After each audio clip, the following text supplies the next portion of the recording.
All right, here we go. Hello. I apologize, you guys, for not having much content out last week, but I'm changing that this week. Hey, what is up, guys? Welcome to Minds Behind the Music. I am your host, LA. Here with me is my co-host and bandmate, Mason. Hello. And today's topic relates to Monday's topic, which was underrated bass players. But today's topic is underrated guitar players. You know, who better than to have my co-host talk about with me about underrated guitar players because he himself is. Yeah, right. You got did you make a list? Um, I I kind of did. I so far I came up with three so far, like three that instantly come to mind. Um, I know. I think I know.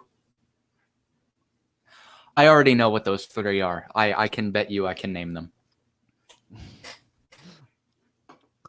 I want before I have you guess that.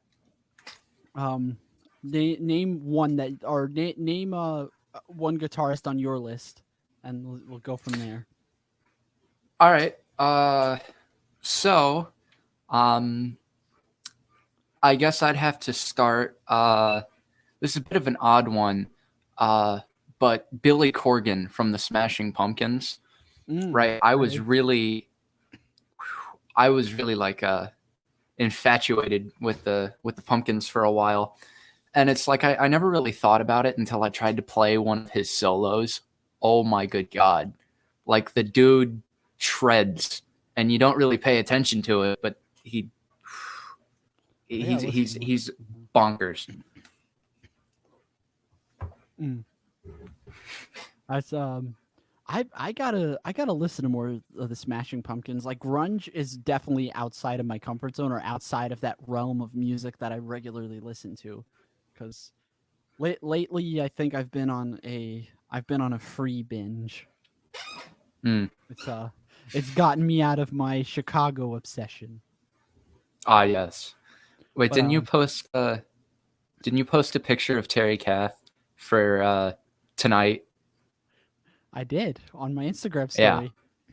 Yeah. I assume he was one of the guitarists that you were gonna guess. Yeah, that was one. Yeah. Who was the other one that you thought of? So another one would be Paul Kossoff. And Yeah. then my third guess would be what's his face? Hold on. Wait, no. The hell is his name? From Mr. Big. Oh, Paul Gilbert. Yeah, Paul Gilbert. There you go. That's what I thought the third one was going to be. I'm actually surprised. I'm surprised you didn't say Alex Lifeson. Oh. Oh yeah, well that was on my list too. Since you guessed Paul Gilbert, we could talk about Paul Gilbert. I think that he is like such. I always love those bands that like where each instrument complements each other, and I think that Mr. Big is a perfect example of that because like it's very prevalent in their first three albums. Their debut album, which is just called Mr. Big, their second album, Bump Ahead, and their third album, no, their second album's Lean Into It. Their third album is Bump Ahead. And there's so many greats off of that. And guitar wise, it's just madness. Like I know a lot of like shred guitarists are overlooked, and like some people say like, oh well, they're overrated, they can't play jazz, they can't actually like bend with like the blues, they're just playing random notes. But I think if you really listen to say Mr. Big, like say listen to their album Lean Into It, Alive and Kicking, it is one of the bluesiest like shredding songs that I've ever heard. Like especially from Mr. Big. Like if you hear like that intro that Paul Gilbert does, that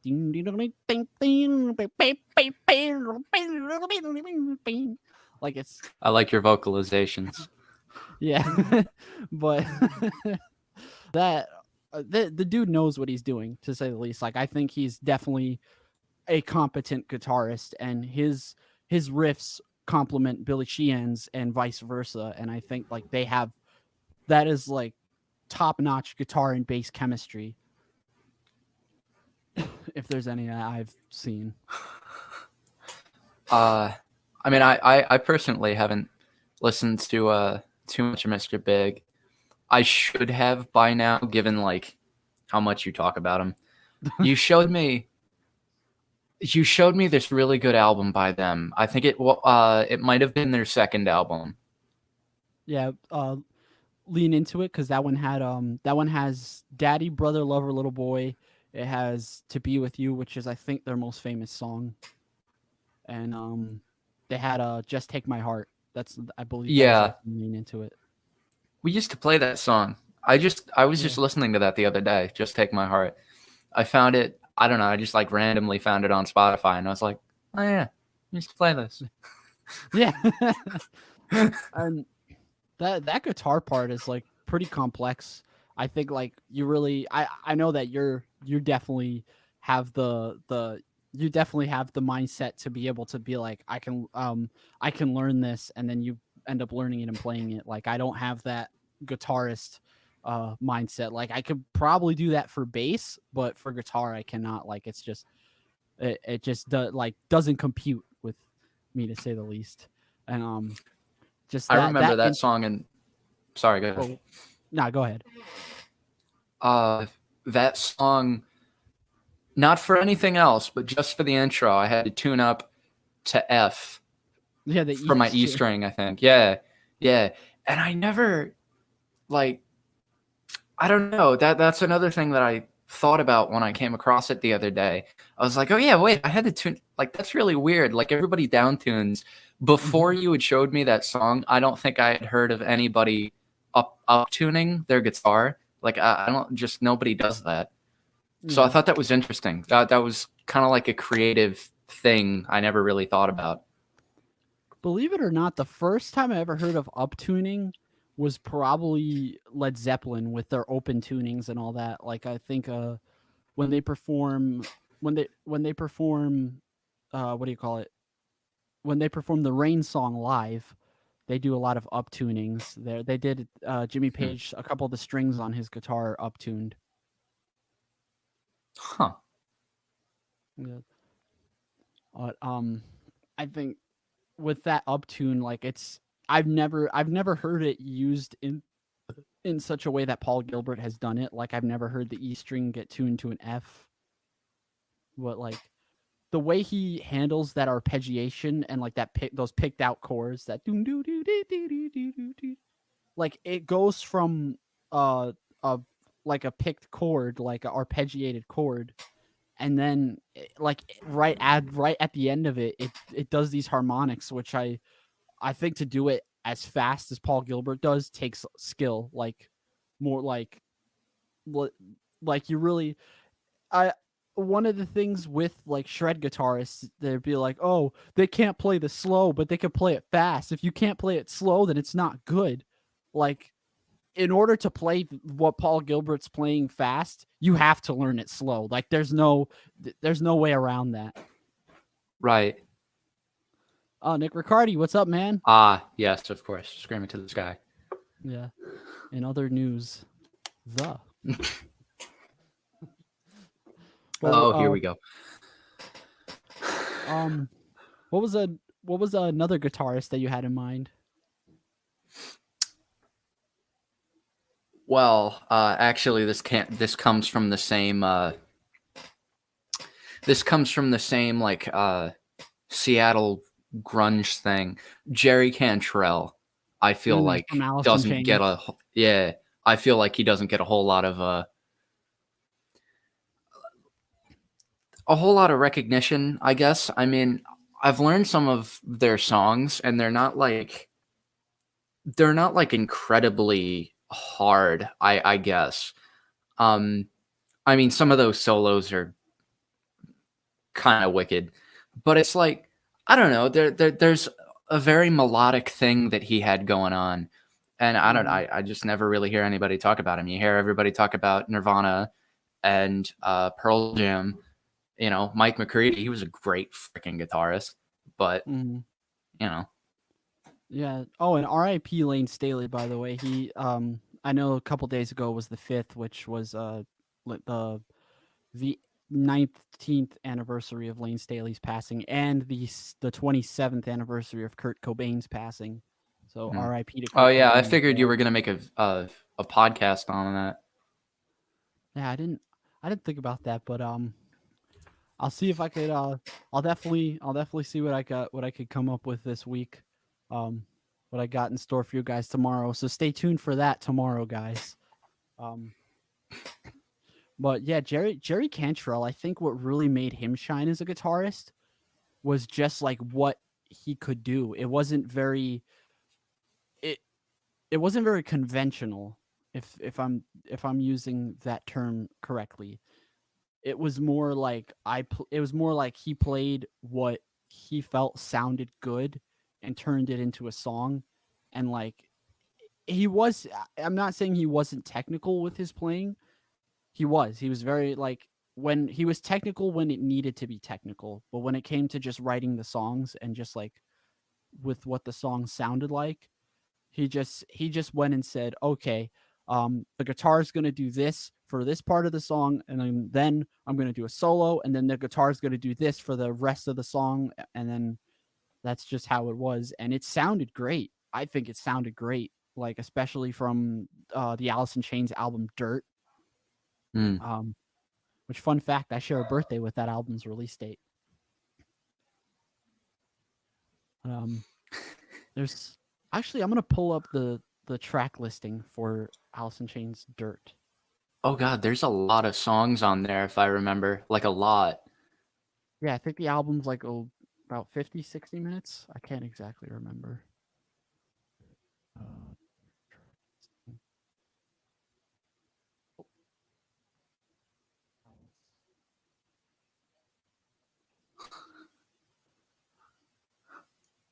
okay, there's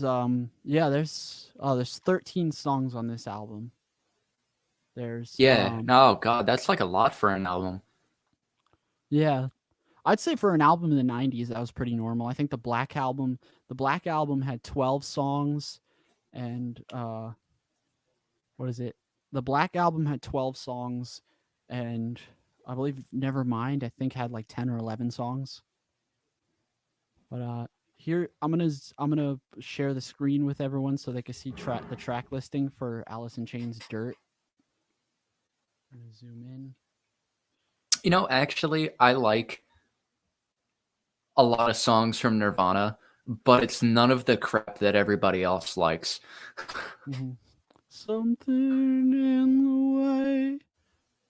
Believe it or not, like I know everyone loves Nevermind, which it's there's no denying that it was a popular album for a reason, and it was their best selling album for a reason. Like it brought them to stardom. But I would have to say In Utero is my favorite. In Utero is definitely my favorite Nirvana album. Yeah, I'd have to agree. But what is Oh, it? that cover of Lake of Fire. I remember the first time I heard that on the radio. I forget where I was going, Mm, but I heard. Oh my god, I heard that on the radio, and I was like, oh, well, you know, what is this? I pulled up you know, SoundCloud or not SoundCloud, Sound whatever. Figure out what the song is, mm, and it said Nirvana, and I thought it was like screwing with me, right? mm. But no, no, seriously. Oh my god, like I could not believe that something like that came out from them. You know, I mean, I know it was a cover, but like still, I don't know. That Um, just always got me. yeah, I definitely got to listen to that. But what was I gonna say? There's so many greats on this album, like Wood, that has that iconic bass intro that Mike Starr's done. That I'll stop with my vocalizations because I, I love that. Yeah, with the guitar like coming in, like it's just timed perfectly. Like I think I think that grunge definitely it did what it could. It mixed punk music, but it also mixed the idea of like the instrument complement. And Alice in Chains was definitely no exception to that because there was Wood was like that. Angry Chair, Angry Chair is definitely one of my favorite songs by Alison Cooper. Um, I think the I just it had I think what turned me on to Alice in Chains. Did I say Alice Cooper on accident before? I think I did. Yeah. Al- That's the but what I meant to say with Alice in Chains, like what turned me on to this album was the heavy metal sound because it I when I was in high school, I had this huge Pantera phase, and, like, I loved those, like, C sharp tuning riffs and those E flat standard riffs, and, Alice in Chains was a a perfect example of that, like, Down in a Hole, that's such a heavy song. Down Oh, in a that's got to hole. be either Down in a Hole or Rooster's got to be my favorite. Mm. If I'm being Mine completely honest. mine is either Down in a Hole or Angry Chair, Mm. and, I just, like Jerry Cantrell with his guitar playing, it wasn't like technical, like on the level of like Dimebag Darrell's, but it was still like heavy. Like they were like heavy riffs that like really like had power and energy and everything to it. Like it's a perfect example of Alice in Chains music. And let's also not forget his vocal ability. Like he was more than just a guitarist. Like his harmonies with Lane Staley were like none like you would ever hear from any other artist, even not even just grunge, but in music in general. Like those harmonies were just like one of a kind. Like it was like Jerry Cantrell's lower harmonies with Lane Staley's like main melody where he's singing high because I believe Lane Staley was a tenor. He sang in the tenor Mm. range. But man, those harmonies. I'll see if I Yeah, can. right. That's mostly what turned me on to them. I really like the sound of the harmonies and all. I mean, I don't know. There's something about either the way they wrote it or the way they executed it that just sounds really pleasing. I mean, before I even knew anything about it or the band even, and I would just hear songs on the radio, I just thought they were using some like it was the same guy, right? Like Mhm. vocalizing over himself Yeah, and I thought. adding some like delay and panning or something. But no, Mhm. no, as I've come to learn in the past year.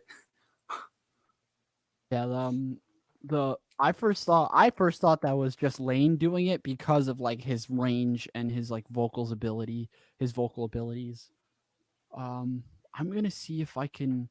I'm gonna I'm gonna do a vocal isolated vocals only, and hopefully I won't get Beatoed for this. Um, Oh, of what song? Down in a Hole. Let's see if I can find it.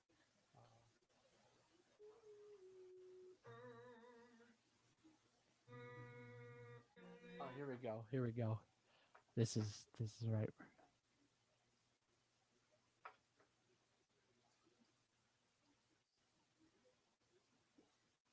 Bearing it softly You can in hear that, right? this world. I give this part of me for you. Sand rains down, and here I sit, holding red flowers in a tomb in bloom. Yeah, that's. Oh man, that Eh, it's very sultry. I think those harmonies are very sultry. mm. I uh I especially like the way that they tend to trade off. You know what I mean? Like one of them will sing something and then they'll harmonize and then they'll go to a higher or a lower, like especially on that song, right? They have like impactful moments where they put the harmonies in. And I think that's creative as well, because it's like any other song, like Beatles songs, right? Like it's like they'll harmonize for everything, really. And it's like, all right, yeah, it adds a nice chorus effect, but it's like you're not using it not creatively, but you're not using it almost as like a pinpoint of the composition, you know what I mean? Yeah. And I think for a guitarist to be able to do that with the vocalist is an unbelievable amount of talent. Mm. Like an undeniable amount of talent that it would take for like a guitarist to have like those like such iconic harmonies with the vocalist for it like that.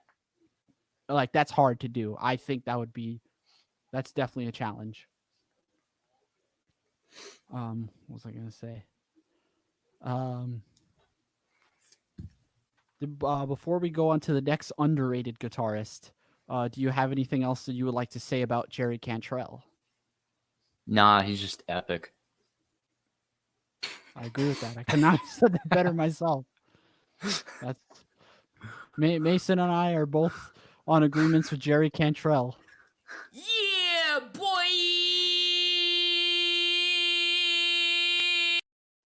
I had to do that just once. How much longer can that go? Can you put that on like a loop? You know what I mean? Yeah, I trimmed it a certain amount. I trimmed it to like a certain length. Just so like people watching aren't like, oh, that's going on for too long.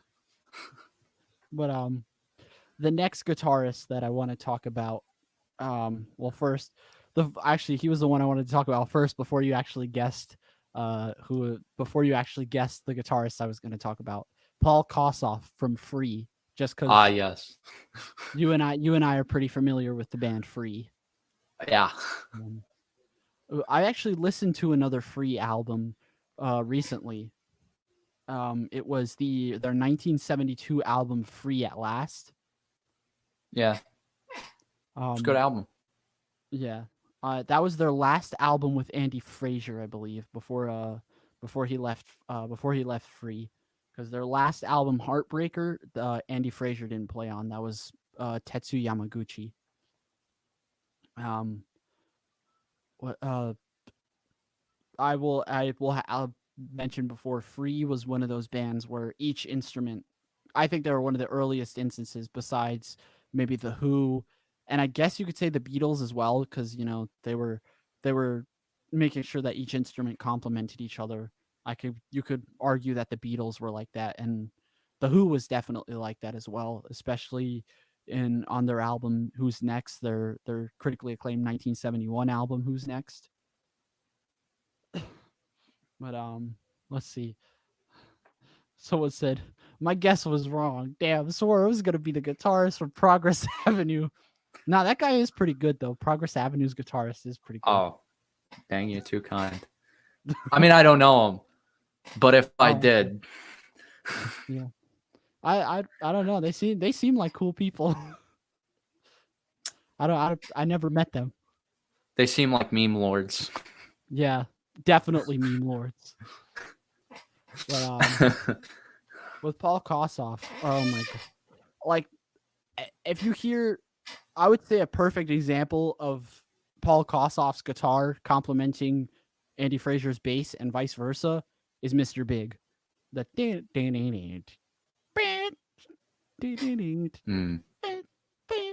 and then like with the bass coming in, the boom boom boom boom. Oh, like, yeah. There's just so much space in between the guitar and the bass in that song that just everything comes together nicely.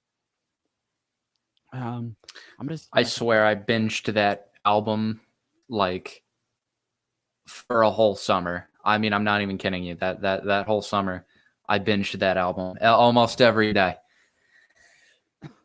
And then I think I was done with them, and I haven't really listened to them much since. But yeah, what was I gonna say? The early influence of mine, though, I gotta say. Mhm. Is it Paul? Paul is a early influence. Oh yeah. Speaking of influence, there's a video that I just found of I know I'm gonna make a lot of boomers happy. Hold on a second, YouTube's being annoying. I'm gonna make a lot of boomers happy with this video. It's Joe Bonamassa on Paul Kossoff. Don't worry, we don't have any boomer rock memes for today. We're saving you from the torture, but I want to hear what Mr. Bonamassa or Bonamassa has to say. I'm probably mispronouncing his last name, but let's just hear what he has to say. Bonamassa. Bonamassa. I think. Let's hear what Mr. Bonamassa has to say about Paul Kossoff. Kossoff, I mean, a lot of my vibrato comes from him,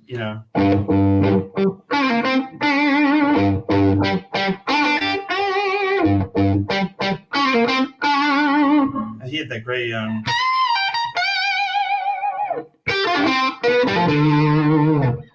I saw some pictures recently of Paul Kossoff in the studio, and he had a Marshall half-stack and he had his Fender Super Reverb, which made a lot of sense to me because the sound that he would get was it was almost like Bloomfield, if Bloomfield used Marshall. And it was like, I'm not understanding the picture here because I think he split him.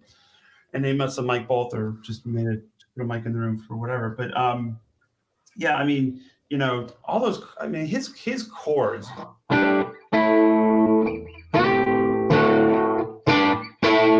That's a fire, right? That's the first time I learned those chords.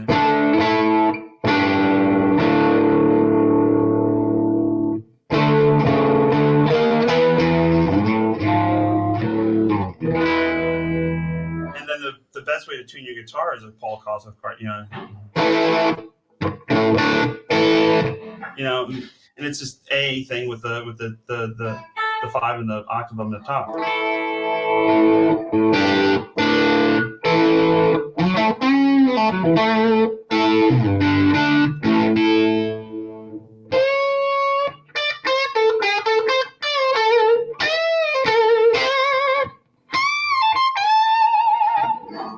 And he just squeezed the notes out of the thing.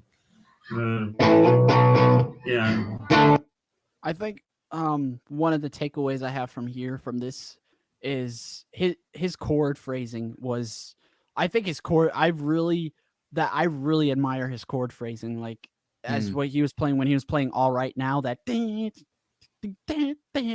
like it wasn't a common.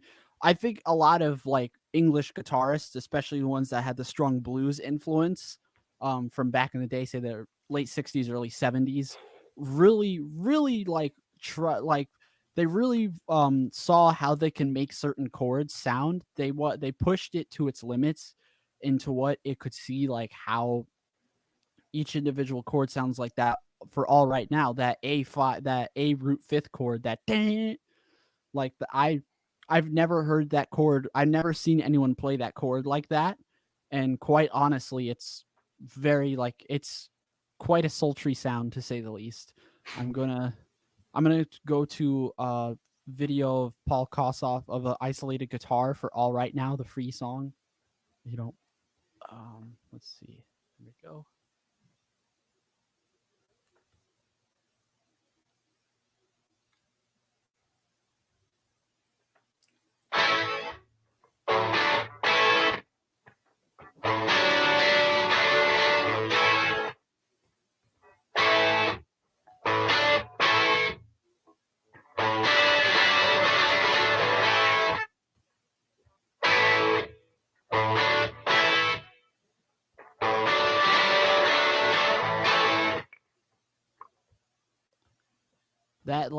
That A. I'm gonna see if I can play that A chord again. Like it has like a higher octave, so it gets like a much brighter, like crunchier tone to the guitar. Like I know a lot of big blues rock guitarists out there like really loved showing the extent of how the Les Paul could sound.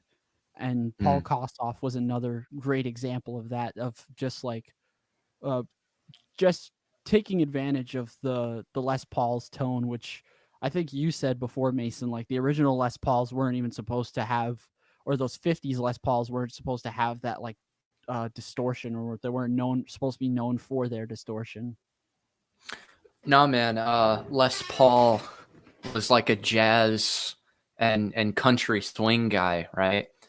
He spent his whole life trying to get distortion out of guitars and amplifiers. That was like his whole thing. And then, hello. Hey man, hi Greg. Red Sings the Blues. Don't forget to check out Red Sings the Blues. They post every day. What were you saying about the Les Paul? Yeah, and then these British guys are just like, to hell with that. And then because that was another thing, was sustain. So then he spent not only distortion free, but sustain distortion free. So then what do you think is going to happen when you plug it in distorted? You're going to get more sustain, you know what I mean? And like, you know, all those guys figured it out. And then after they had already discontinued it for the SG, people were like, wait, go back.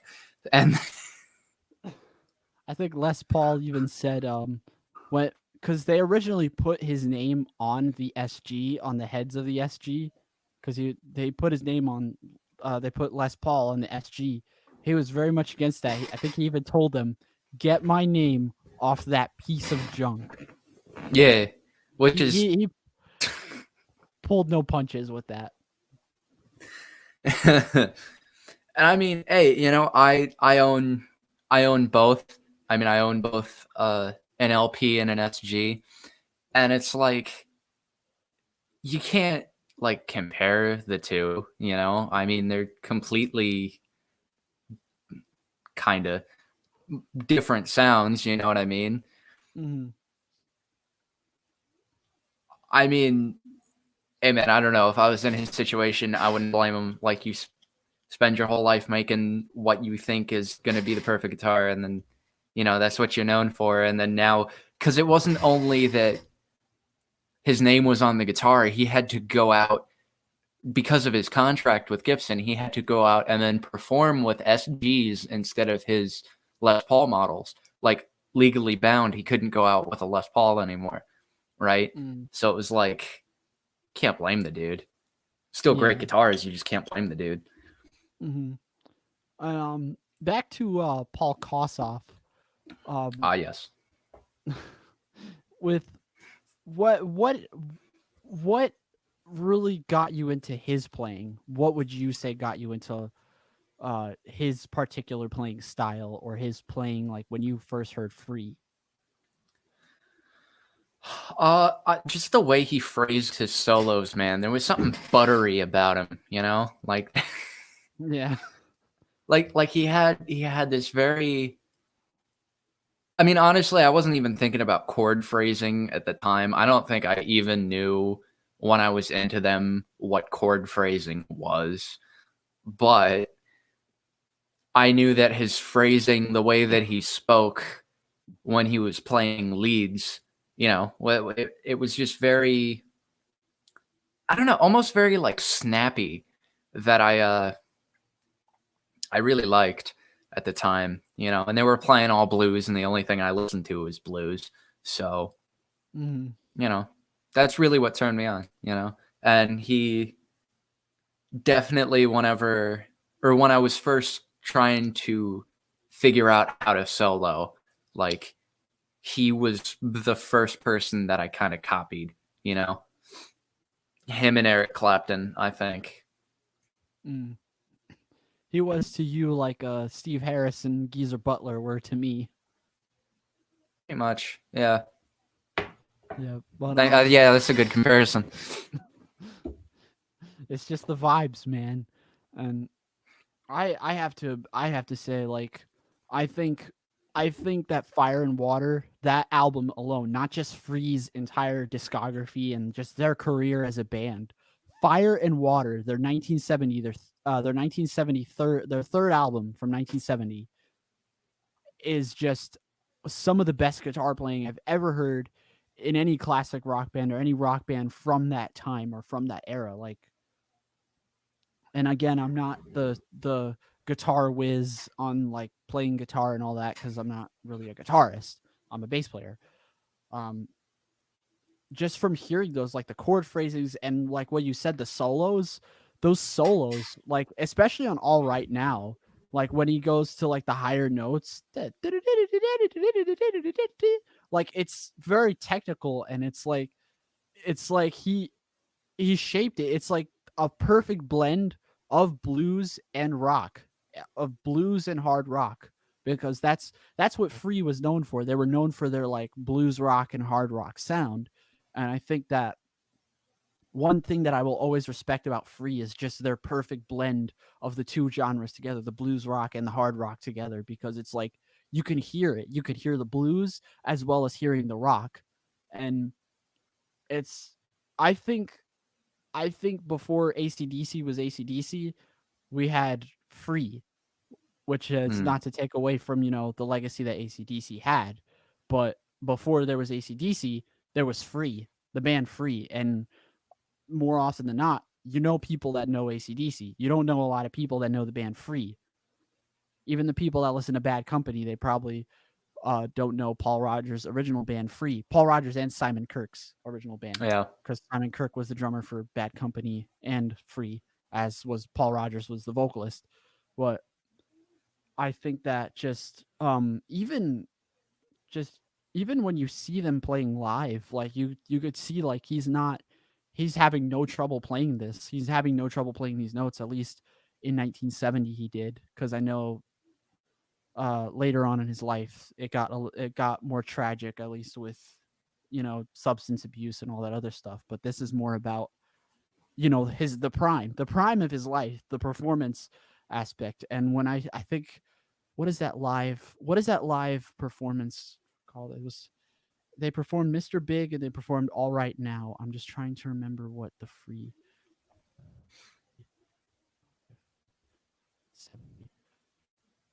Doing Their Thing. That's what it's called. Doing Their Thing.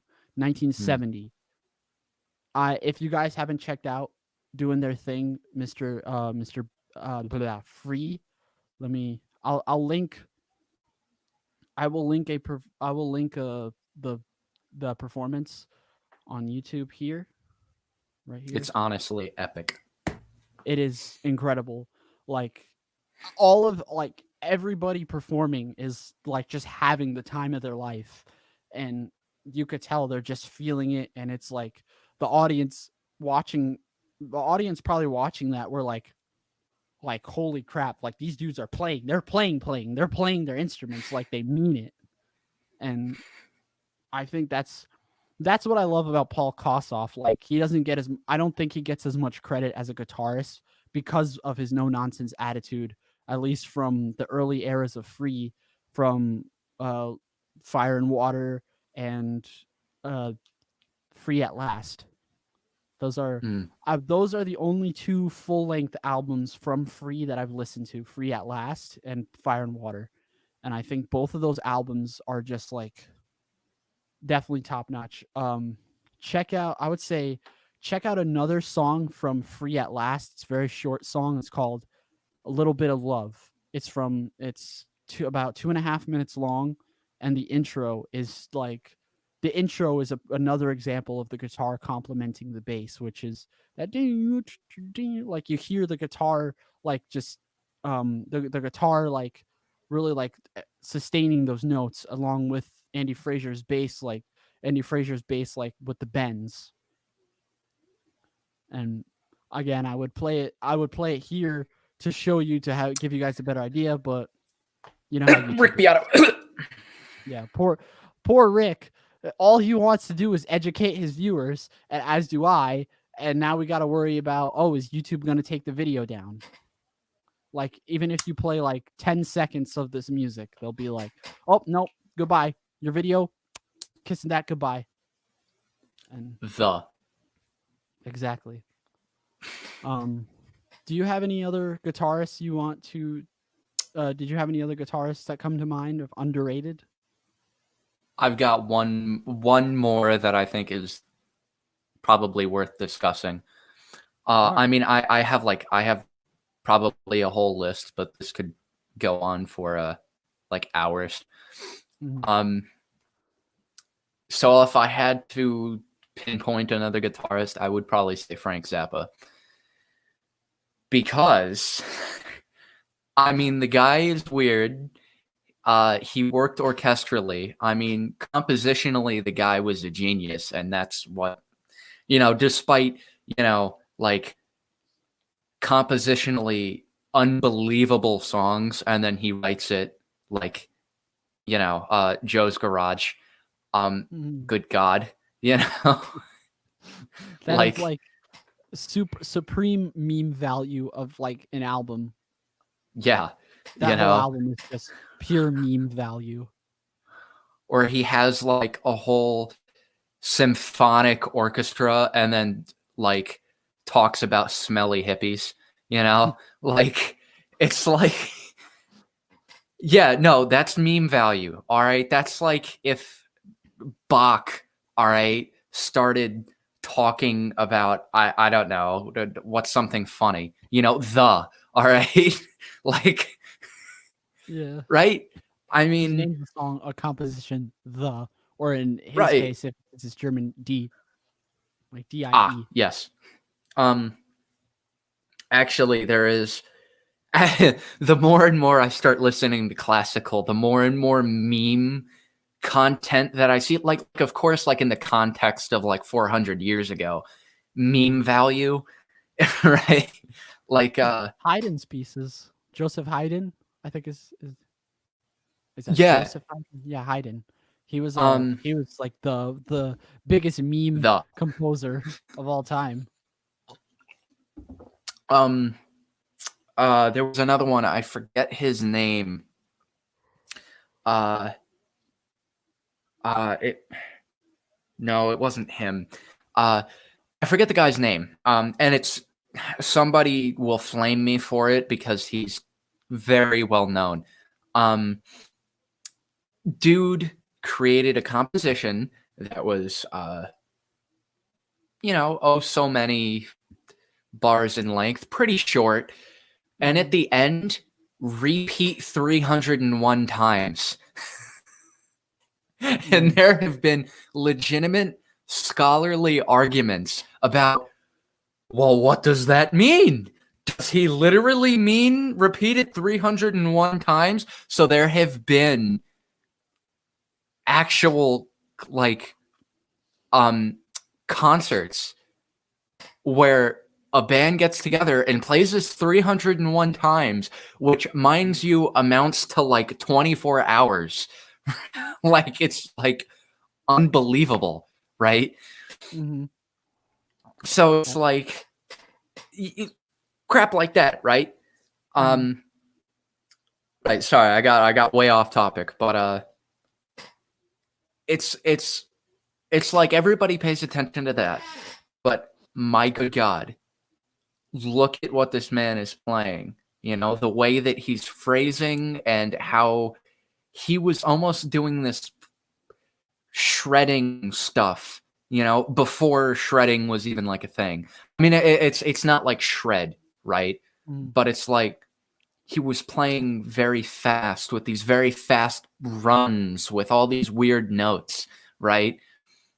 In like 1972, right? So it's like, I don't know. You hear a lot of guitarists, a lot of these metal guitarists, Van Halen comes to mind, who's like, oh yeah, I was inspired by Frank Zappa. And it's like, you gotta wonder why, right? I mean, I would argue that they cleaned it up and turned it into more like straight, I mean, Van Halen, it's like straight rock. Maybe you hear a little bit of classical stuff in there, maybe a couple classical passages and some blues, right? But I think Frank was ahead of the game with guitarists. Yeah, I personally think Frank Zappa was the first shredder when it came to like that sound. And I mean, think about it too. Steve Vai, the other famous shred guitarist, he started his career playing with Frank Zappa. in the early 80s. Oh yeah, dude, how good must you have to be to have Steve Vai as your rhythm guitarist? You Yeah. know what I mean? There's a video I want to I'm gonna look for. Steve Vai was talking about Frank Zappa. And before I play the video, let me see if I could. There we go. Before I play the video, there was something I wanted to bring up about Frank Zappa.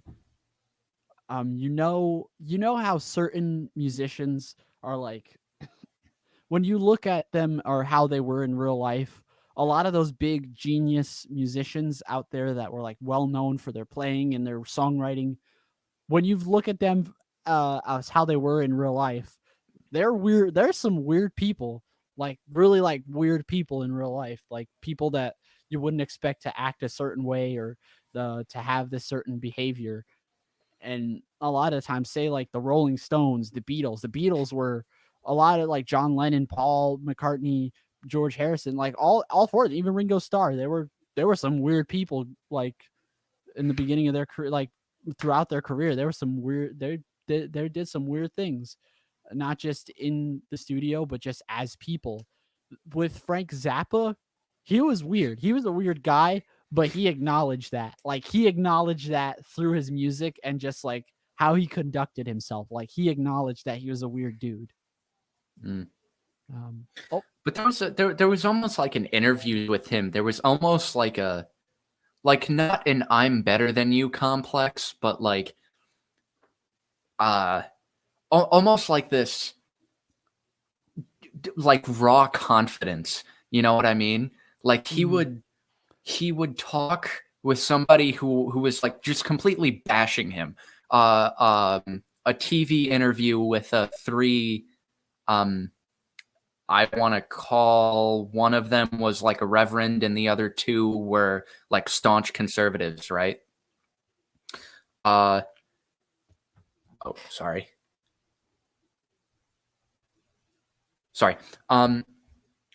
And the other two were like staunch conservatives, right? And the whole time they're just bashing him, like completely bashing him. And he's saying like the most obscene crap. And he's just sitting there like smiling, watching them yell at him. He's like, yeah, what about it? Yeah, you're wrong. Yeah, you're going to deal with it. Yeah, he had that I could give a rat's ass attitude. That was just kind of Zappa. Oh, and I respect that. Oh, I respect Beyond. that too. This is the Steve Vai. This was the famous Steve Vai video where he talks about auditioning for Frank Zappa. And how come I never liked it? I'm surprised I never liked it. I maybe added it to my favorites, but I don't remember liking it. But here you liked it now. Yep. Ain't no time like the present. And oh my God, when I went down actually to play during the rehearsal, I thought, this is crazy. I'm 20 years old and auditioning for Frank Zappa. This is ridiculous.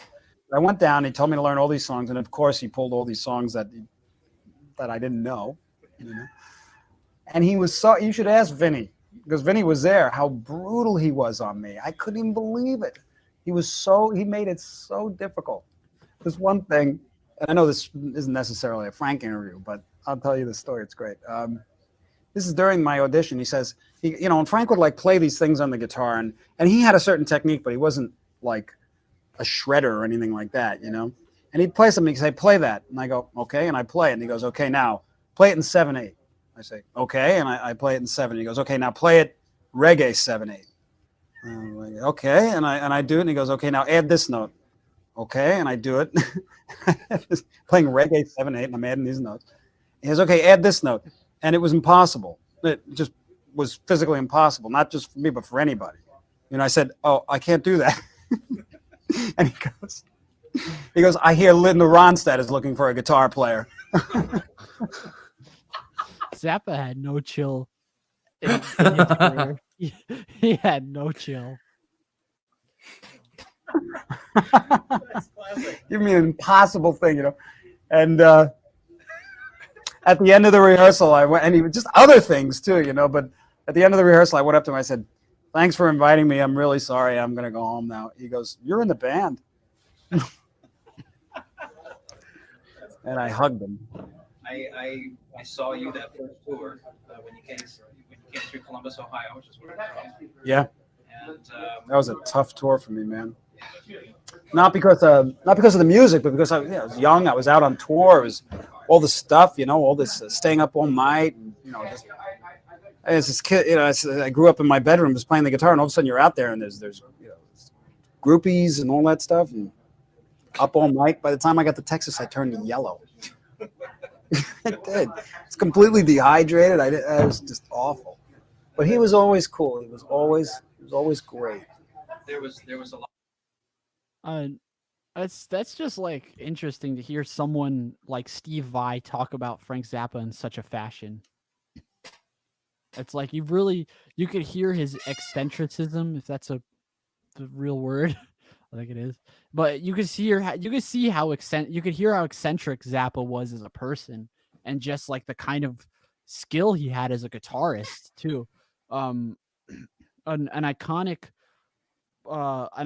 example of Frank Zappa's musicianship is Muffin Man, live, New York City Palladium, October 31st, 1977. When he performed Muffin Man on that song, Adrian Belew, who most people know from King Crimson, and there might be another group that I'm not mentioning here, but Talking I know Heads. him. The Talking Heads, yes. He was in that group as well. He played the first solo of Muffin Man, like there's two solos in it. There's one solo, and then they play the chorus, the girl you thought he was a man, but he was a muffin. The first solo, Adrian Belew plays it, and as Adrian Belew is playing it, he's going through. Zappa nonchalantly picks up his guitar, and he picks up his guitar and just completely outshines Belew's playing. Like he's going nuts, going ham, like just doing anything he can, just solo. Like he's soloing as much as he could, is like as fast and as melodic as possible too. And it's it's that is like, if that doesn't tell you how good Zappa was as a guitar player, I don't know what will. And this isn't me saying that Adrian Belew is bad. He's a great guitarist as well, but this is more so to talk about Frank Zappa's skill as a guitarist. It's like he played notes and he played fast as if he had no trouble at all. Like he knew the scales like the back of his hand. And he knew how to make his performances interesting, not just from the guitar playing, but just from the way that they're arranged. Like I know, say there was some nights, say whenever he performed the song Black Napkins from Zoot Allures, there was one version that was like jazzy and incorporated horns. There's another version that was more like R&B and soul and like Philadelphia soul. I think this is when he performed at Philadelphia in 1976. And there was a Camarillo Brillo. There's a lot of different arrangements that he has for that, from Overnight Sensation. He ends up sometimes he'll play a reggae version of that, and then another time he'll play it like originally like it was in the studio version. It's just like you'd be surprised like what he could do with live versions of his songs. It's like he definitely had the performance aspects to back up his skilled musicianship, like not just in the studio, but when he performed live. Like when he performs Black Napkins, he really, really, really plays that guitar. Like he makes that guitar talk. And not a lot of guitarists out there, or not a lot of musicians out there know how to really stretch those boundaries of their own songs, which I will admit, it's one of the most challenging things you could actually do as an artist. Dr. Jace MD, what's good, man? Thank you for coming on. But, Mr. Bat. Mr. Bat, yeah.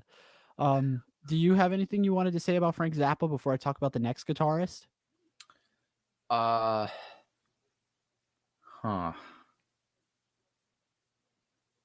Yeah, actually, he had a. I really like his tone, man. There's this thing. Okay, so there's this thing called the Peter Green mod, which from um Fleetwood Mac, right? And he had this Gibson used to do this thing. They used to have something called 50s wiring because, well, they didn't call it that at the time, but it's what they did in the 50s. And they would they wired their tone and volume pots differently in a way that would make it much more interactive. And Green took that and did essentially that he wired two of the pickups out of phase with that old style wiring, right? They don't do that anymore. You can do it yourself, right? Soldering iron. I've been debating doing it. But you do that and then you wire the pickups in series rather than parallel. So then when you put it in the middle position, you get an out of phase. They're working against each other, and it's this very hollowed out, snotty tone, And Frank Zappa took that, and then he wired it. I forget exactly how he did it, but he took that, did it with an SG, and then he would leave the wah cocked. He would he would use a wah and cock it halfway, and he would get this very nasty, nasally, disgusting, hollowed out, nasty sound, And oh my good God, if I don't love that so much, like this just disgusting mid-cut cocked wah out of phase sound. And I've been trying to recreate that for the life of me for a long, long, long, long time. And I haven't been able to do it. And I think that's honestly, in terms of tone, not playing, that's one of my favorite things. I mean, you can hear it. He's playing Black Napkins on in I think 1976. There's a live video of him playing it, and he has that exact tone, and it's just so sweet. I mean, it's probably disgusting to everybody else, but I think it's beautiful. Thanks for coming to my TED Talk. Yeah, when I think of that gross like wah tone, the first song that instantly came to my mind was "I Am the Slime" from Overnight Sensation. Yeah, that's another good example. Yeah, he like in the beginning it just starts off with that, like he just starts off soloing that, like it's like a weird type of distortion sound that I would never heard of, especially from an album say that came out in 1973. Like that's quite a sound even for that time, but it fits that song. And just hearing that, and like after the chorus, when it goes to after the part that goes to, "I am the slime on your radio," like when he goes back to soloing, it's just like it's just like the energy stays consistent, but it fits so well with that tone too, that wah tone. And it's just, oh my God, so much energy in that like it's just, I love it. I love it, and I can see why you love it. That's actually one of the only that's the only Frank Zappa album I have on vinyl record. I think I oh yeah, you showed me. Yeah, I did a couple of videos with Mike from Retrospin Vinyl regarding Overnight Sensation by Frank Zappa. Dynamo Home. I think another example, I don't know if it has much of the wah sound, but Montana, the "Moving to Montana soon." I love that song. I do too, and I love the solo from that song. Like the solo and the solo along with the rhythm section of that song, like just I could not have asked for a better sound. Like that's just so pleasing to the for me personally, and I know for you, that's so pleasing to listen to. That like it's very bluesy and funky too, and I really like that sound. What is it? Check out A Token from His Extreme, that performance from August of 1974. I'll write that down in the Token from His Extreme. That's what it is. Check that out. Check out the songs Inca Roads and Montana from this live performance, A Token from His Extreme, or Token of His Extreme. It's he really goes ham, and he shows people his guitar playing, like like those songs in particular. Not only does it show like his musicians, like his other musicians that he's working with, which are also great musicians on their own, but those two songs really show you that like Zappa is a force to be reckoned with on the guitar. The next guitarist, the next and second to last guitarist that I want to talk about, is one that I'm waiting for it. you've already guessed this one. You have Terry Kath from Chicago. Ah, yes, there it is. I know you're like thinking, oh, he's playing Chicago again. He's talking about Chicago. Oh. We had like a 2.5 hour podcast back in January on just Chicago albums, if I remember. Yeah, it was an hour and a half open discussion on Chicago, just the band Chicago, and we just talked about like Chicago's discography, the kind of music they played, because I was like on a roll of listening to Chicago on and off. Like, I know Mason's sitting there thinking this. Too bad that didn't kill me. Too bad. But there's so much to talk about with Terry Kath. The dude was just a natural. He was a natural guitarist. Like, and I actually did find out.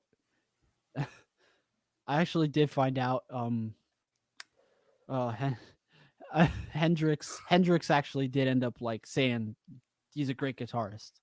Like, because I know when Chicago formed, Hendrix was still around. I know that Hendrix was quite he was Terry Kath had a similar sound to Hendrix. I know that Mason's dreading but I'll make this as quick and painless as possible. Oh my goodness, the very beginning when they were Chicago Transit Authority, you could really see that they cared about the music. They cared about like how they were as a band. They were a band, not an ensemble. They were a band. And a fine example of that is their Spencer Davis Group song cover, I'm a Man. And it's just that very end. All that's playing in my head now is the very end that plays like that like solo where he's going ham right at the end. I need to stop with my vocalizations. I'm like, because it just sounds like this at this point, man.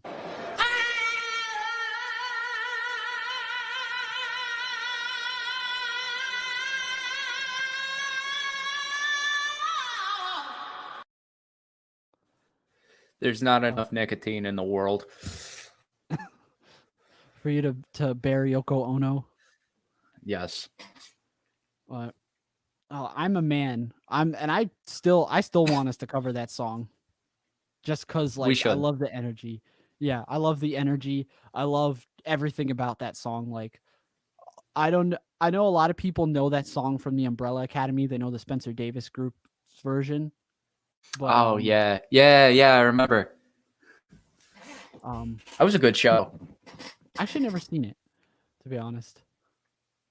But I will have to say I like Chicago's version better. Oh yeah, no, 100%. Just simply for the fact that like they're jamming, like it's just they're jamming, they're really going out there, and I love how Terry Kath starts it vocally, which he's not only was he a great guitarist, he was a magnificent vocalist. Like he had strength, he had power, he had soul, heart in both his guitar playing and both his singing, and He had a set of pups on him, if you know what I mean. yeah, and it reminded a lot of people, well, for people that have listened to Ray Charles, it reminded them of Ray Charles, which I think it did sound similar to Ray Charles, but I could tell the difference. I could tell the difference between Terry singing and Ray Charles singing. Both are excellent singers, two of the greatest singers of their times. And I just love the way that he starts "I'm a Man." Like there's just all that energy, and then he just goes on the mic, like he just goes on the mic. He's like, "Well, my dad is sending a message on the whiskers of my chin." Like just you could tell he's feeling what he's playing. Yeah, you could you could feel what he's playing. He can feel what he's playing. And another one, "Free" from Chicago 3. The Oh I my just wanna be free. I love that song. I'm sorry, but I love that song so much. Oh my God, it comes full circle. Well, you just hearing another Chicago Open discussion. No, Free in Oh. Chicago. Ah. It comes full circle. My good God. Oh man, free. Yeah, free. Oh man, that was a magnificent. I think that's a magnificent. Like it's funky. It's just like it's a short song, but there's like a lot of power and energy in it. Just and Terry's singing that too, but I like that like Soul Train kind of sound that they have to it. That ding, like that guitar, that like jangling like guitar, like funky guitar, like jangles. It's almost like a palm mute. It's he had a good he knew how to use the wah pedal properly, to say the least. And when he sings Yeah, a lot of it people don't. Yeah. Kirk Hammett. There's so much that I can name that he just it's just right. 25 or 6-4. He uses the wah pedal in that, and I think that the song would not be the way it is if it weren't for Terry Kath. Like that right, like there's just so much like those early years of Chicago were like no other band. Like they were like it was like the first 3 albums of Metallica. Kill 'Em All, Ride the Lightning, and Master of Puppets. Like it was just everything was where it needed to be. The sound was just where it needed to be. Like Chicago Transit Authority, Chicago 2, which is just Chicago. Some people most people call it Chicago 2. Chicago 3, like those were their really long LPs before they started doing more like poppy commercial songs. But those 3 songs were it's like they took the rock performance to the fullest extent that they could.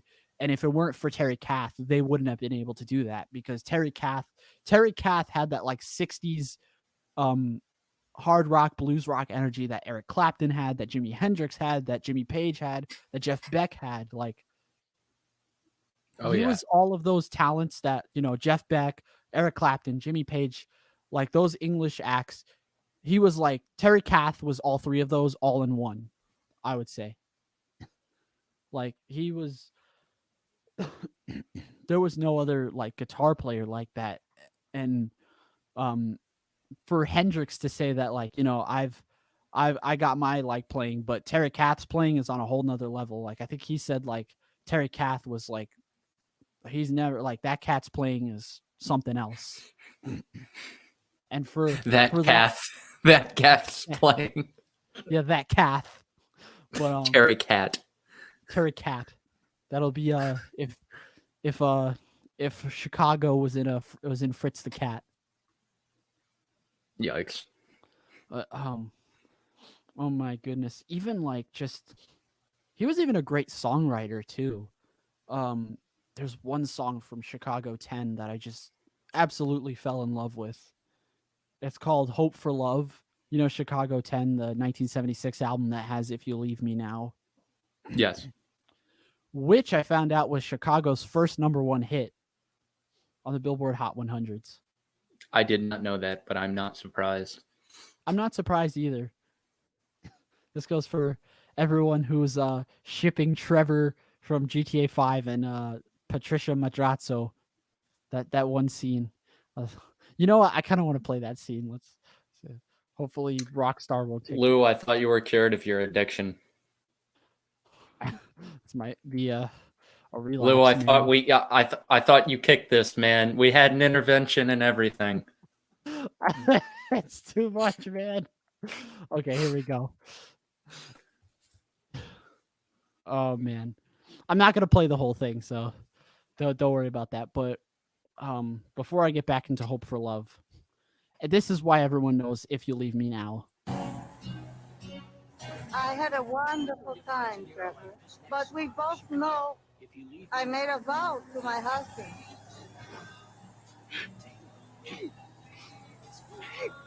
I know.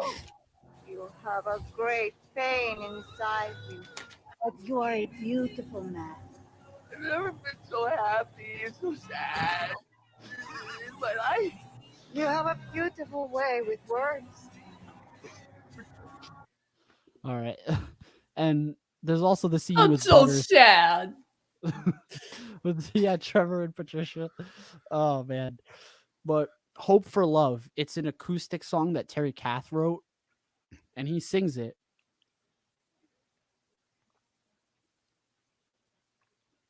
Holy jeez.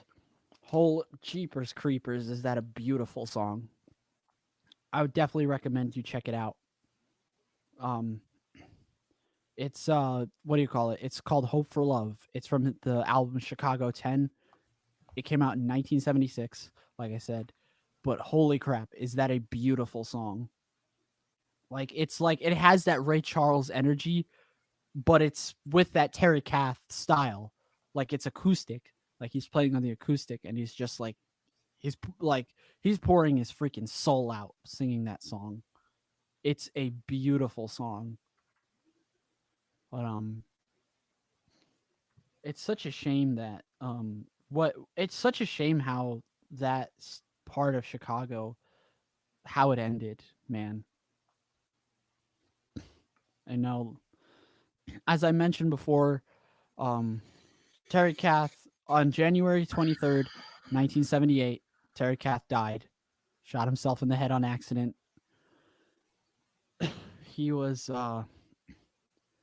oh man, that was just it's like one of those incidents. It's like, damn, why did this have to happen? It's the same thing with Cliff Burton, the bus crash. Why did that have to happen? This like, and from what I heard, it was because I know the last couple years of Terry Kath's life, I think from the span of like 1976 to 1978 were not very good years for Terry Kath. I know he was struggling with addiction. I know he was an alcoholic, and he was just, I think he was struggling financially, and that took a toll on his mental health, and it took a toll on him, and it's sad to see such things happen. He was at a party in Los Angeles or Hollywood Hills, which is in Los Angeles. He brought two guns. He brought a revolver and a pistol. He took the mag out of the pistol, forgot to take the bullet out of the chamber, tried to, mess around with some people, ended up shooting himself on accident. Ended up shooting himself because the bullet was in the chamber. There goes one of the greatest guitarists, one of the most underrated guitarists now, because no joke, Mason, you are the first guitar player that I've ever worked with that knows about Terry Kath. Really? Yeah. Huh. No other guitarist that I've talked to or really performed with or got to know, like really like anyone else that I've talked to. No, but none of them know about Terry Kath. And that is why that is why I put him on this, because I think as Chicago's as such a big part of Chicago, he didn't get as much credit as he deserved, because I've gone on record. I said this before in the open discussion with Chicago. He was to that band like Cliff Burton was to Metallica. I know I keep making that comparison, but that's because they were very much that their impact on the bands, on each of their bands, were very similar. Terry Kath's was a little longer than Cliff Burton's, because Cliff only contributed to 3 Metallica albums before his tragic death.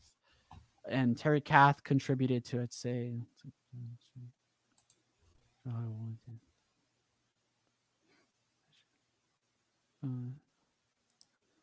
about 7 or 8 albums. I'm gonna look that up. How? No, I'm just gonna search Chicago, because if I look at Chicago's discography, I know for a fact that I'm gonna be able to tell you what albums how many albums he contributed to. Let's see, Chicago discography. I know this has been a long. They had an album in 1979. Let's see, 1, 2, 3, 4, 5, 6, 7, 8, 9. 9 albums he contributed to. 9 total albums he contributed to, from Chicago Transit Authority to Chicago 11. And I gotta say, when he died, like, Chicago wasn't the same. And I even heard that Chicago considered breaking up because of Terry Kath's death. They actually did consider breaking up because of that. That was how much of an impact that Terry Kath had to that band to have done that.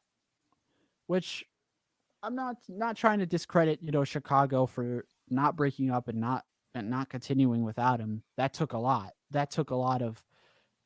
But to have such a drastic change in sound, everything, it's incredible. It's incredible what one member can do, one guitarist of a band could do. And this, like, the more you think about it, like, he was a big part of their sound. Like, think about it. Even I can name you a couple songs that you wouldn't even think that without Terry Kath's sound, it probably wouldn't sound the way it is. I'll name you one. Saturday in the Park from Chicago 5. Mm. I don't know if you know those guitar attacks that it's like yeah, like that. And that's might not be a big part, but it's still an important part of his. Free from Chicago 3. There's another song from Chicago Transit Authority. Beginnings. That is another. Mm-hmm. Yeah. Those chords, beginnings. What do you call it?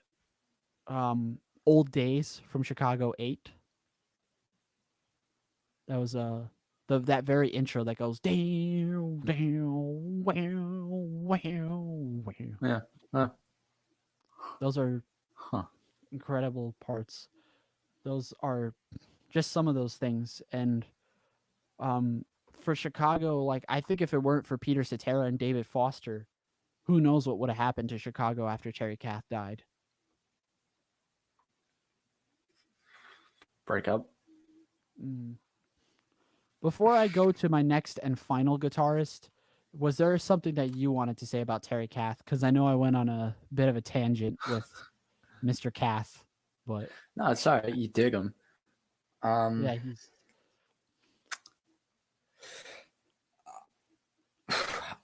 All right, yeah. He influenced me quite a bit.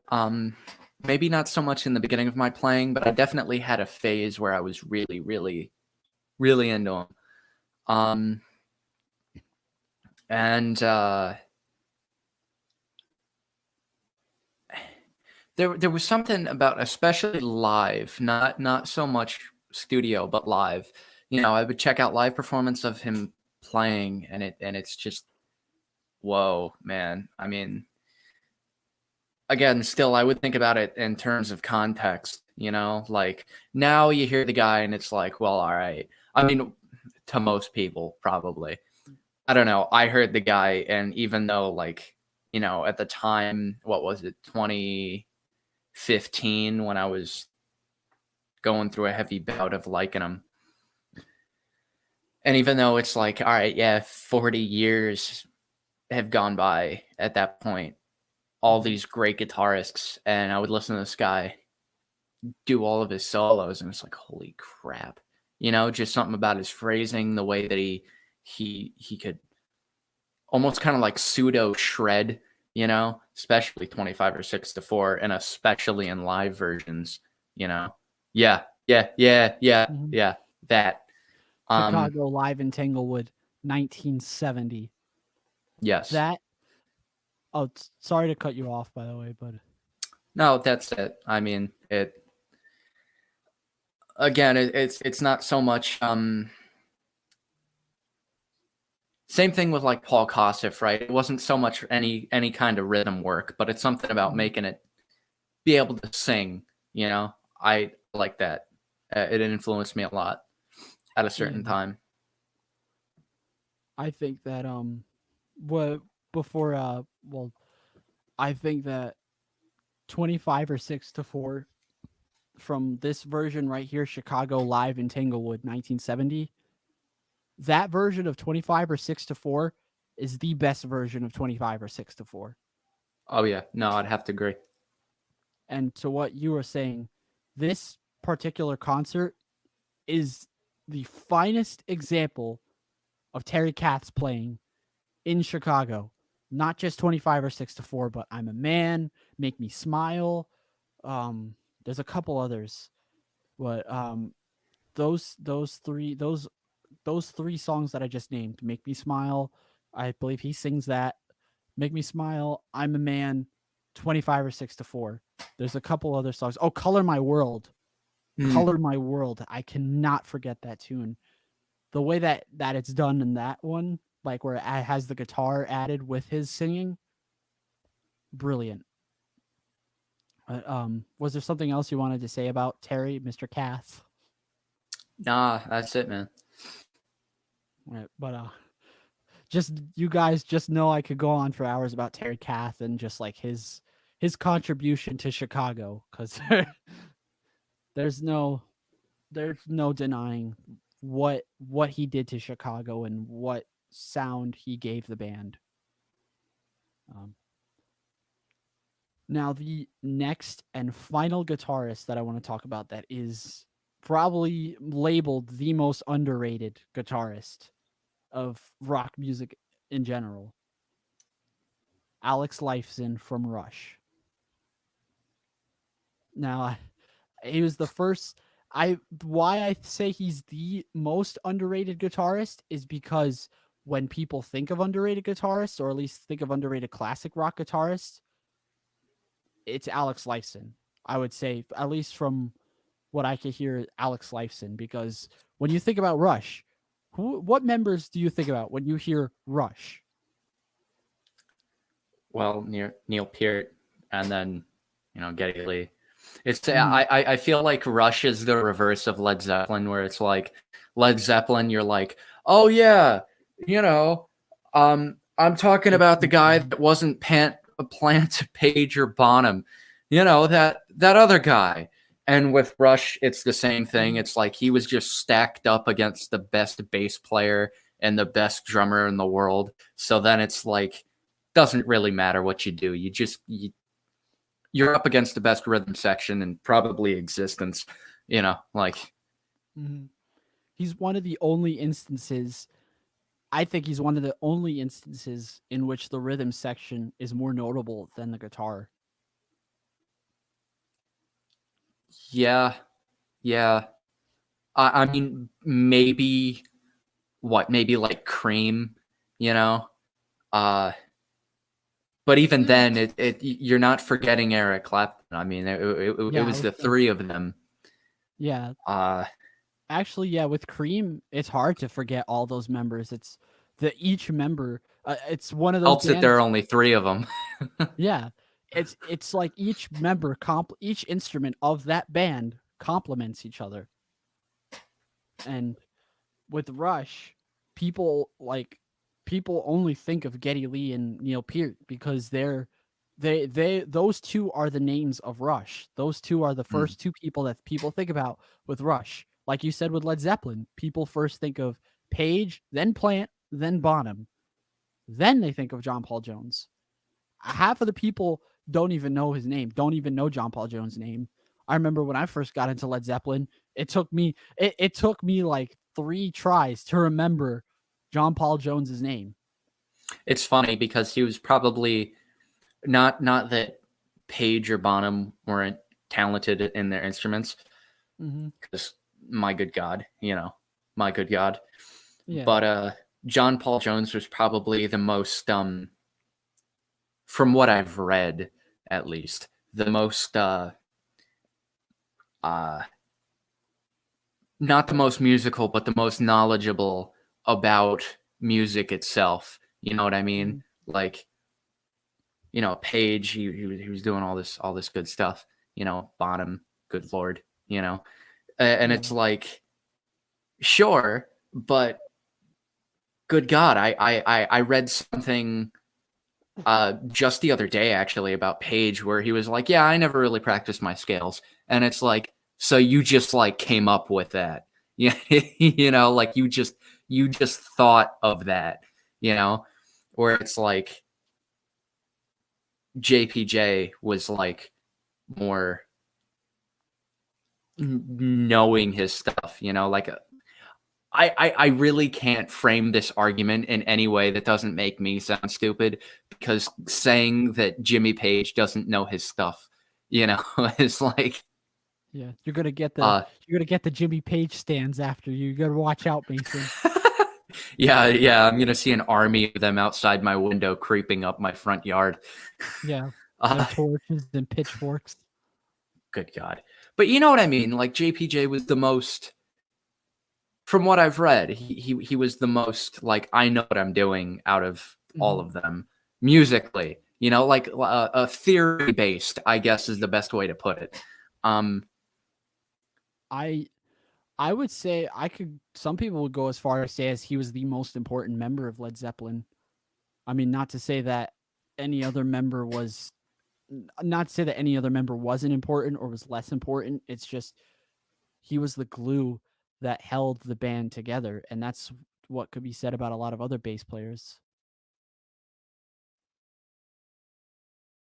Oh, I think we may have lost Mason.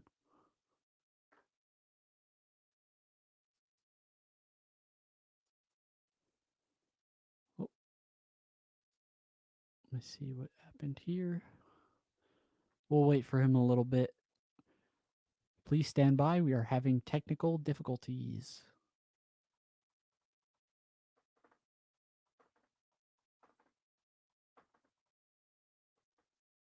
But to go off from what I was saying, John Paul Jones was kind of that glue that held everything together, and Alex Lifeson was basically that to Rush. The rest of the band was the rest of the band was, the main attraction. All right, Mason will be back in a second. The rest of the band was what, Rush was known for, the rhythm section, Geddy Lee's bass playing and Neil Peart's drumming, the powerful rhythm section. But Alex Lifeson was the guitarist he was that melody, that important final piece to that puzzle that was Rush, that was that rhythm section. They were all pieces to the puzzle, or they were like, all the slices of pie. And to deny Alex Lifeson's playing is doing Rush a great discredit or a big disservice, because Rush was all about all 3 members, and if it weren't for Alex Lifeson, Rush would not sound the way it did for its long and notable career. Like 2112, or better yet, let's go a little further back to Fly By Night, the song Anthem, the the way that it starts, I'm gonna see if I can find an isolated guitar for Anthem for you guys while we wait for Mason to come back.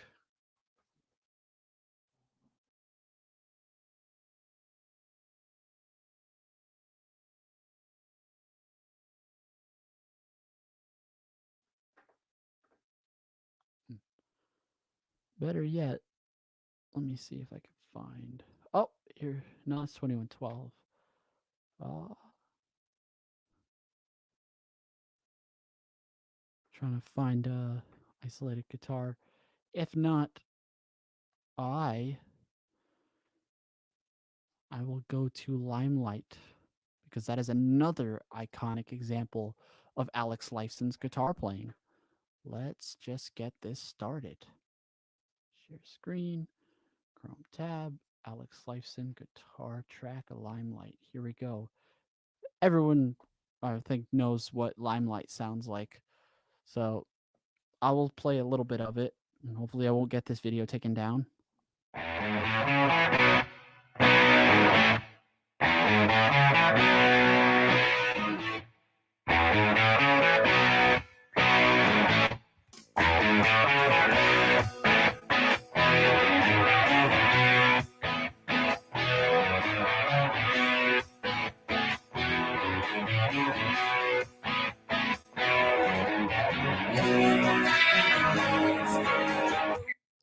I love those arpeggiated chords because I know that was something he was known for, especially during the verses, like the living on a lighted stage approaches the unreal, like that part where he's like that, like that, the change in tone and that change with the chords is just definitely a nice fit to what Geddy Lee's doing on the bass and what Neil Peart is playing on the drums.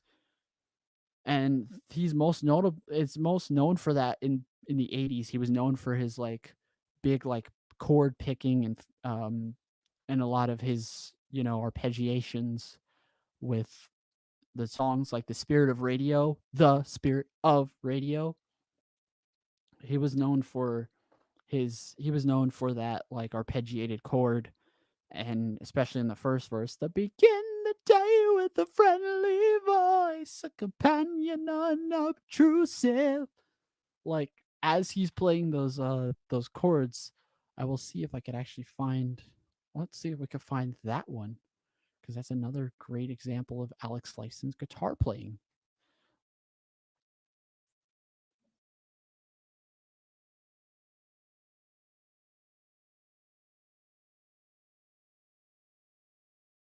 Here we go. And it also starts with Alex Lifeson playing guitar. Oh, Mason's back. Sorry about that. My internet died and I reset it and now I'm back. Nah, you're fine, man. I'm just about to show everyone the spirit of radio, or of radio spirit, Just the. That's it. Just the. yeah, the. We're going to play the. Here it is. Like, I know this is one of the songs that we like to cover because I think this is one of the songs that we really first done together, at least practice wise. But I just want to show him what he does on the guitar.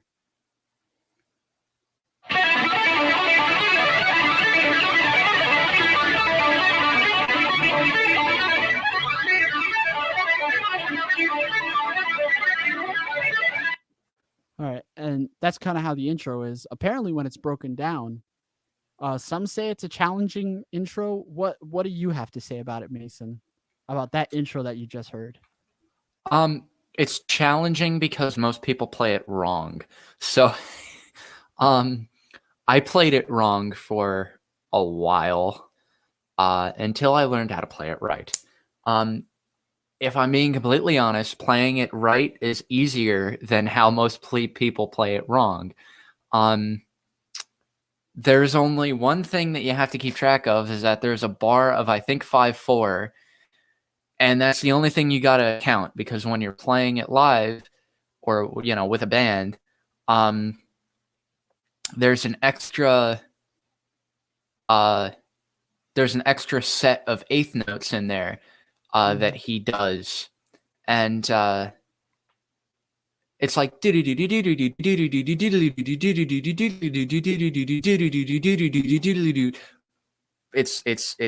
it's like subtle, like you don't even like hear it, but if you miss it, then you miss everything else, and sometimes I miss it, but it's really not that hard. Like I said, the way that people play it wrong is harder than how it is played right. And, you know, I don't know. There's something about his playing, even in this song, with his chord vocalizations. He does not play chords like a regular guitarist, and it shows. And I very much appreciate that. That's probably the thing I like most about the guy. Yeah, I was actually gonna get to the part where he plays the verses. Mm. Let's see if I could find it.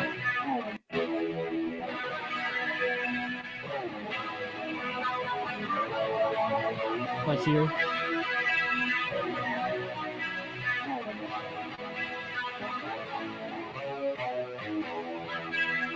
Yeah, those aren't normal chords. By no stretch are those normal chords. Yeah, like the way he arpeggiates the chords are very different from regular guitarists. And I think that's why so many people I think that's one of the reasons why so many people get turned off by his guitar playing. It's like he's not playing it like how Jimmy Page would play it, or how Eric Clapton would play those chords, or how this insert guitarist that I worship would play it. Yeah, no, screw that. I dig different chord voicings. I get bored playing power chords, so I want to learn some fun chords. I want to learn voice leading and stuff like that. Or I already have to an extent. You know what I mean? Like, yeah, it's like how I am with root notes and riffs. Like I'm not always gonna enjoy playing them. Like they're gonna get jarring to do.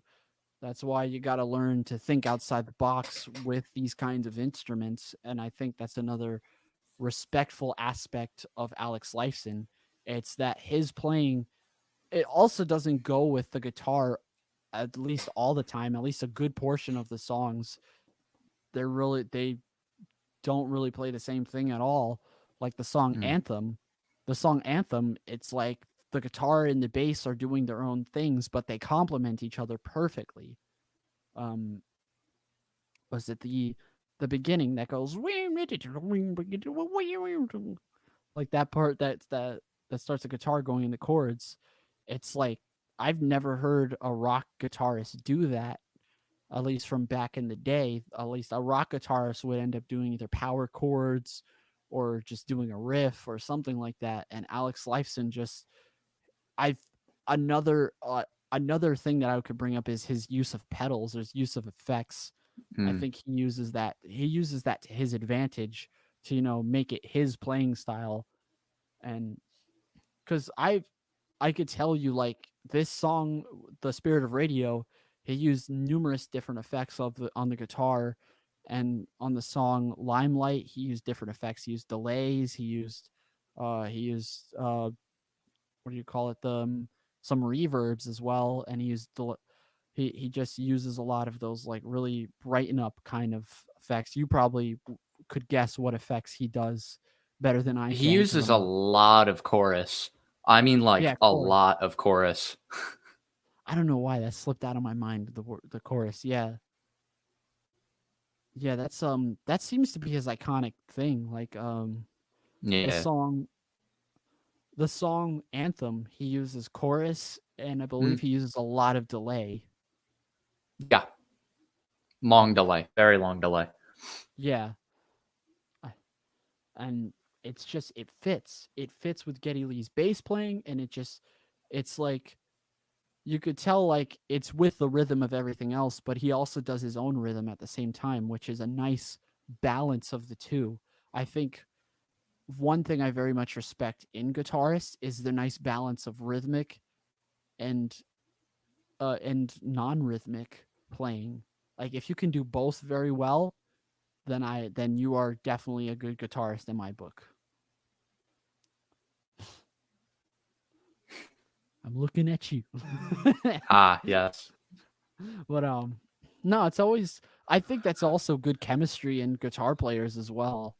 Like with being able to do the non-rhythmic and rhythmic things with the bass and the guitar, like with the bass and the drums, like the Spirit of Radio, he goes with the bass in the beginning, that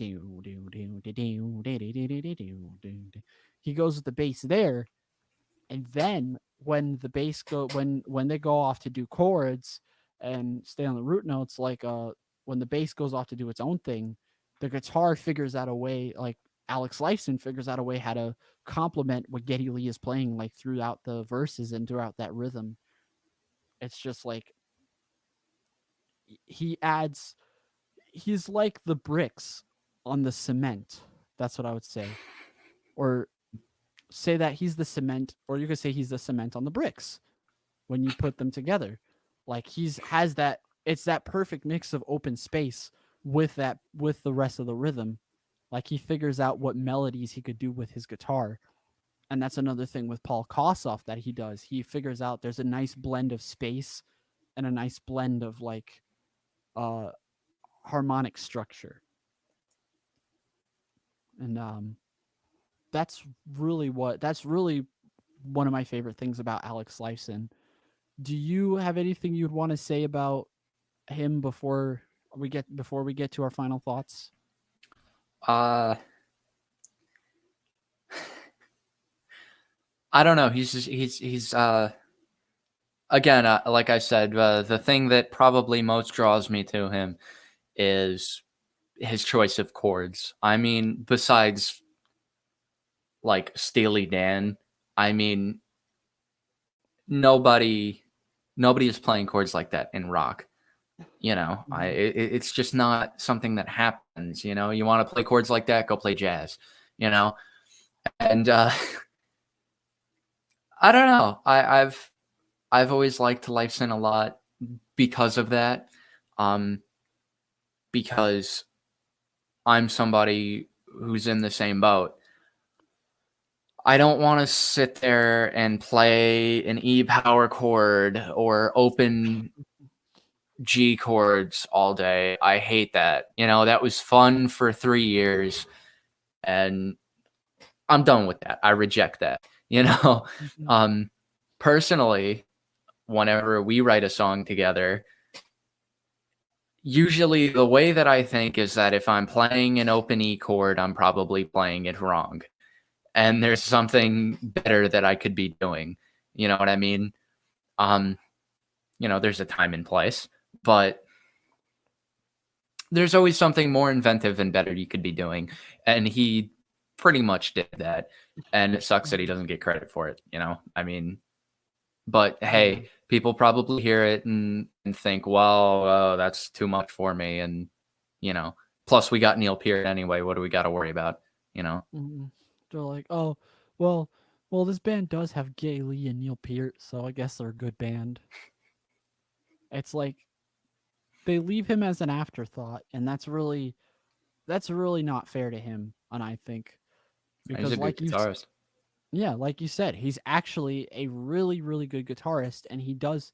I think what turns him off to people is just how different he is from like other guitarists, like the guitarists that came before him, like Jimmy Page, Paul Kossoff, Eric Clapton, Jeff Beck. Like he doesn't play exactly like they do, but he still plays good. Like it's like the Edge from U2, if you're familiar with the Edge. Yeah. He plays almost exactly like the Edge. Like he plays what he thinks fits the song, and sometimes you gotta like not turn your brain off, but you gotta like stop thinking so conventionally, or stop overthinking it. Like I don't think guitarists should, when writing a song, I don't think guitarists or even bassists for that matter should be doing this. Gathering information ahead of time is also part of the test. We should have found another classmate. Why didn't I think about that before?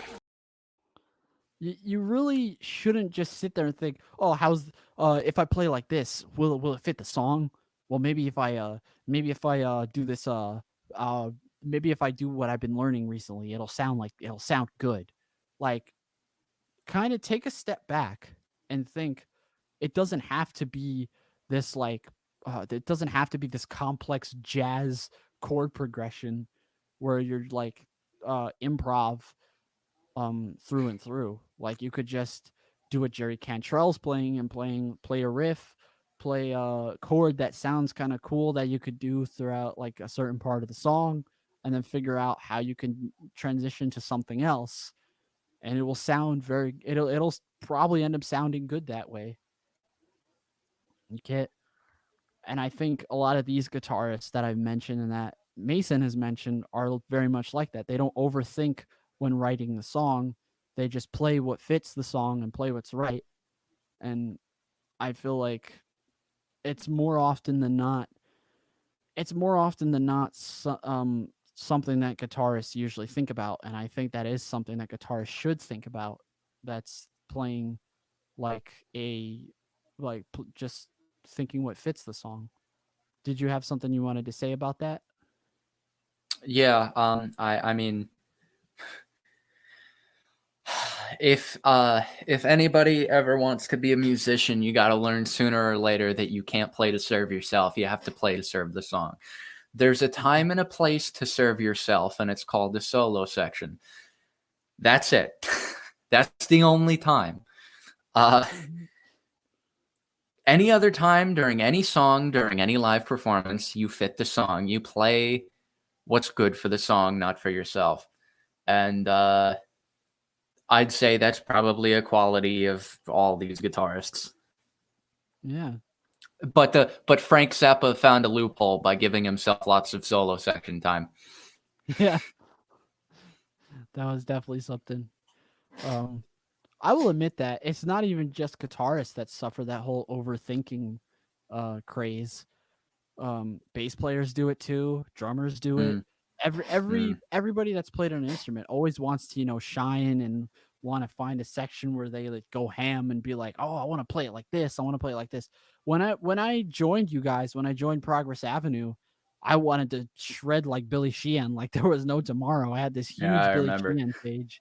Yeah, I had this huge Billy Sheehan phase where all I wanted to do was shred, and I didn't stop and think what fit the song. Like, I didn't stop and think like, oh, how can I make the bass sound good, rather than how does the bass make the song sound good.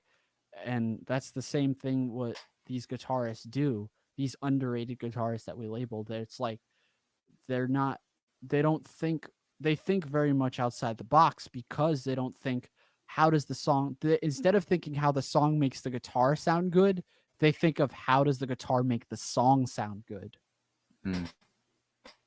And that's honestly how I want to end it, guys. Like, comment, share, and subscribe if you want to see videos similar to this one. Tune in Friday for at 8:30. Mike from Retrospin Vinyl will be joining Mason and I for the topic of albums that we can listen to all the way through. I would love to see you guys come on for that. We're definitely going to have a lot to talk about. So just and I will keep you guys updated on that. For anyone that wants to find updates regarding the podcast, just check out my Instagram at LA Perez Works. And I will usually be posting on my story, on my Instagram story, as in regards to what I will be doing for the podcast. So just keep in mind of that. And if you're feeling generous, Cash App, $Louis ATM 929. I am, again, every little bit helps, and it's much appreciated. Anything you guys send here will go back to the podcast. So, guys, I hope you have a great rest of your week and a very rest of your evening. As always, stay tuned. All right.